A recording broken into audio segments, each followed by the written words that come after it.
हम पूरे भारत से प्रार्थना करेंगे, बच्चे तो 4 पैदा करो पर एक स्वयंसेवक संघ के लिए दो।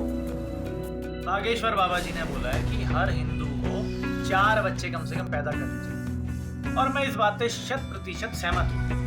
पर कुछ तथ्य, कुछ स्टैटिस्टिकल डाटा मैं शास्त्री जी के साथ या आरएसएस के साथ या भारत सरकार के साथ अपने इस वीडियो के द्वारा साझा करना चाहूँगा। भारत में प्रति व्यक्ति औसतन आय मात्र $2700 है, और इस सूची में हम 159वें नंबर पर आते हैं, जिसमें अफ्रीका के देश जैसे कि घाना और जिम्बाब्वे ये भी हमसे ऊपर है।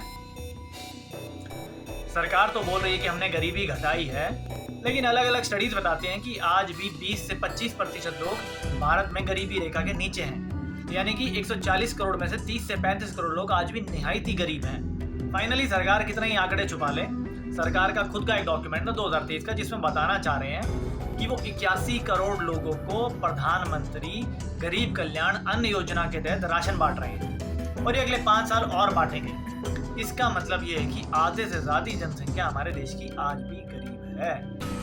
आज के इस महंगाई के दौर में किसी भी एक बड़ी टायर 1 सिटी जैसे दिल्ली, मुंबई, चेन्नई में एक बच्चे की पढ़ाई का सालाना खर्च 3 से 4 लाख रुपए है।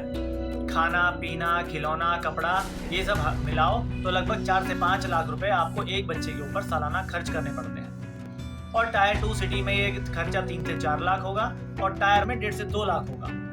अगर आपको अपने बच्चे बढ़ाने होंगे तो आपको अपनी आमदनी में बढ़ानी होगी, और जैसे ही हम अपनी आमदनी बढ़ाएंगे, निर्मला ताई आएंगी और झट से हमारा 30% टैक्स काट लेंगे।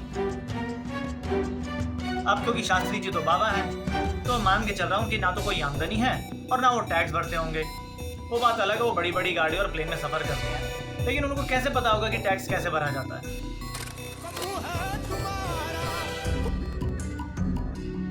लेकिन देश सेवा के लिए मैं तैयार हूँ। मैं 4 क्या, मैं 8 बच्चे करने को तैयार हूँ।